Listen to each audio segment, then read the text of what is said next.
ఉదయకాలపు దేవుని ప్రత్యక్షత.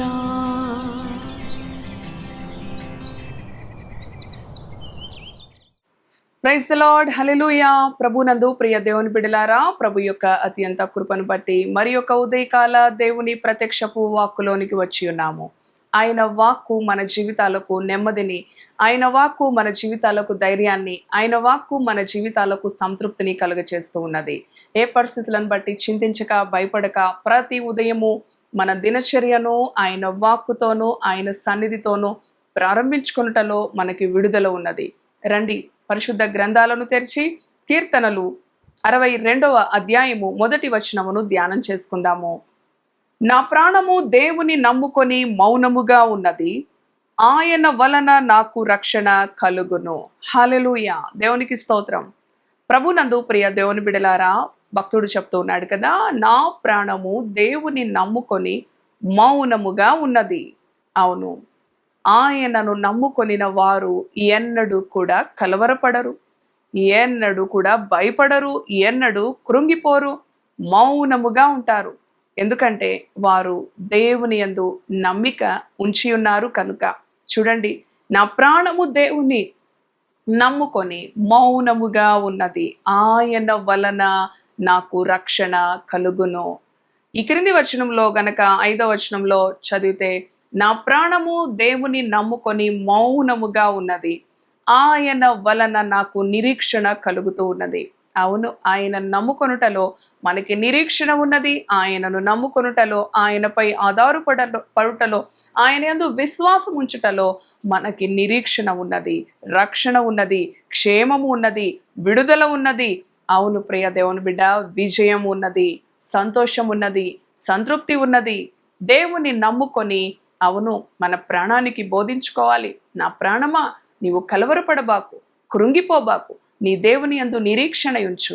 అవును, ఆయన యందు నమ్మిక ఉంచి మౌనంగా ఉన్నప్పుడు, అవును ప్రియ దేవుని బిడ్డ, ఏ పరిస్థితులు కూడా మనలను ఎంత మాత్రము మరి నశింప చేయవు, ఓటమికి గురి చేయవు. అవును, మరి మనుషులను నమ్ముకుంట కంటే యెహోవాను ఆశ్రయించుట మేలని ప్రభువే చెప్పి ఉన్నాడు కదా. కనుక ఎంతోమంది అయితే మనుషులను, వారి డబ్బును, వారికి సంబంధించిన వాటన్నిటిని కూడా నమ్ముకొని మరి చూడండి, ఆనాడు మరి ఎరుకో పట్టణంలో పెద్ద పెద్ద గోడలు నిర్మించుకొని శత్రువులు రాకుండా ఈ గోడలు మమ్ములను కాపాడుతవి, ఈ ప్రాకారపు గోడలు మమ్ములను మరి ఏ హాని గురి చేయకుండా వాటిపై వారు నమ్మిక ఉంచారు. అవును, ఎంతోమంది కోటలు కట్టుకొని వాటిలో నివసిస్తూ ఏ శత్రువు రాడు అని అనుకుంటూ ఉంటారు. కానీ మన కోట, మన కొండ, మన ఆశ్రయము మన ప్రభువే. ప్రియ దేవుని బిడ్డలారా, మన ప్రాణము ప్రభువుని మరి నమ్ముకొని మౌనంగా ఉన్నప్పుడు, అవును ఆయన వలన మనకు రక్షణ కలుగుతూ ఉన్నది, ఆయన వలన మనకు నిరీక్షణ కలుగుతూ ఉన్నది. మనుషులు ఎన్నో బెదిరింపులు, ఎన్నో భయపెట్టే మాటలు, డాక్టర్స్ ఎన్నో భయపెట్టే మాటలు. అవును ప్రియ దేవుని బిడలారా, నీ ఉద్యోగ స్థలములో నీ పై అధికారులు ఎన్నో భయపెట్టే మాటలు, నీ యొక్క తోటి ఉద్యోగస్తులు ఎన్నో భయపెట్టే మాటలు, నువ్వు చదువుకుంటున్న స్థలములో నీ స్నేహితులు ఎన్నో కలవరంకు గురి చేసే మాటలు.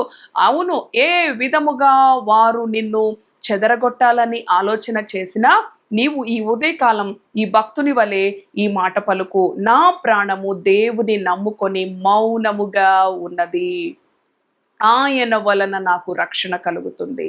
నా ప్రాణము దేవుని నమ్ముకొని మౌనముగా ఉన్నది, ఆయన వలన నాకు నిరీక్షణ కలుగుచూ ఉన్నది అని నీవు చెప్పగలిగితే నీవు ధన్యుడవు, ధన్యురాలివి. అవును ప్రియ దేవుని బిడ్డ, ఆయన అంటున్నాడు, ఊరక నిలిచి చూడు, నీవు నేడు నీ దేవుడు చేస్తున్న ఈ గొప్ప కార్యాన్ని. ఆనాడు ఇశ్రాయేలు ప్రజలు ఎర్ర సముద్రము కళ్ళ ఎదుట ఉన్నది, వెనక చూస్తే ఫరో సైన్యము, కలవరము, ఎటు చూచిన దిక్కుతోచని పరిస్థితి.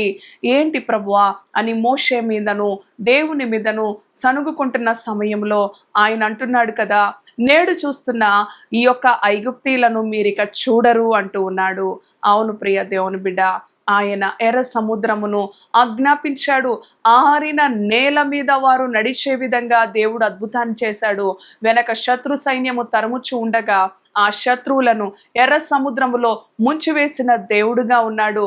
అవును, ఒకవేళ నీవు కూడా ఎటు కదలలేని పరిస్థితి, ఎటు మరి చూడు, వెనక చూచిన సమస్య, ఎదురు చూచిన సమస్య, చుట్టూ చూచిన ఏదో ఒక సమస్య నిన్ను వెంటాడుతూ నిన్ను కృంగచేస్తూ ఉన్నదా? అయినా కూడా నీవు చెప్పు, నా ప్రాణము దేవుని నమ్ముకొని మౌనముగా ఉన్నది. ఆయన వలన నాకు రక్షణ కలుగుతూ ఉన్నది, ఆయన వలన నాకు నిరీక్షణ కలుగుతూ ఉన్నది. కనుక నా ప్రాణము ఎన్నడూ కలవరపడకుండా, కృంగిపోకుండా, నీరసించిపోకుండా నా దేవుని యందు నమ్మికతో నెమ్మది కలిగి మౌనంగా నేనుంటానని. అవును ప్రియ దేవుని బిడ్డ, నీవు కూడా పలుకు. ఆయన నిన్ను ఆదుకునే దేవుడు. ఎన్ని కష్టాలైనా, ఎన్ని శ్రమలైనా, ఎన్ని శోధనలైనా, ఎన్ని వ్యాధులైనా నీ విమోచకుడు అవును సజీవుడుగా ఉన్నాడు. కనుక కలవరపడక దేవుని యందు నమ్మికతో మౌనంగా ఉండు. ఎక్కడికో అవును పరుగులు తీయకుండా, ఎక్కడెక్కడికో వెళ్ళిపోయి నీ జీవితమును, నీకు కలిగిన మరి బలమును, నీకు కలిగిన వ్యయమును నష్టపరుచుకోకుండా నీవున్న స్థలములో మౌనంగా ఉండి విశ్వాసంతో దేవుని స్తుతించు, విశ్వాసంతో దేవుని గణపరచు, విశ్వాసంతో దేవుని ప్రార్థించు, విశ్వాసముతో దేవుని కార్యాల కొరకు కనిపెట్టు. ఆయన వలన నీకు నిరీక్షణ, ఆయన వలన నీకు రక్షణ, ఆయన వలన నీకు విడుదల ఆయన అనుగ్రహించే దేవుడుగా ఉన్నాడు. ఇంకెందుకు కలవరం? సంతోషంతో దేవుని స్తుతించి దేవుని వాక్యానికి లోబడి ప్రార్థిద్దాం.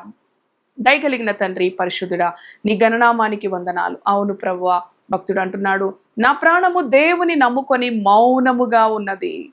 ఆయన వలన నాకు రక్షణ కలుగుతూ ఉన్నది, ఆయన వలన నాకు నిరీక్షణ కలుగుతూ ఉన్నది. అవునయ్యా, మౌన స్థితిలో నీవు ఊరక నిలిచి చూడు నీ దేవుడు చేస్తున్న కార్యాన్ని. అవును ప్రభువా, నీ బిడ్డలకు ఎన్నడూ కూడా నీవు శ్రమను, ఎన్నడూ కూడా నీవు ఒత్తిడిని, ఎన్నడూ కూడా నీవు భారాన్ని పెట్టే దేవుడవు కాదు నాయనా. నీకు స్తోత్రాలు. నీవు నమ్మితే నా మహిమను చూస్తానన్నావు.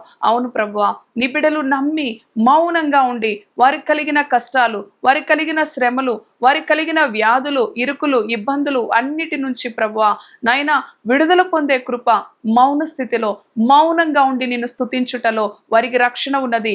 మౌనంగా నిన్ను స్తుతించుటలో వారికి నిరీక్షణ ఉన్నది, వారికి విడుదల ఉన్నది. ప్రభువా, ఈ ఉదయకాలం నీ మాటల చేత నీ బిడ్డలను మీరు ధైర్యపరిచారు, ఆదరించారు, నిలబెట్టారు. నీ కొందనాలు. ఈ దినమంతటికి కావాల్సిన నీ కృపతో నీ బిడ్డలను నడిపించమని యేసు పరిశుద్ధ నామములో ప్రార్థిస్తున్నాను తండ్రి. Amen, amen. Praise the lord. God bless you.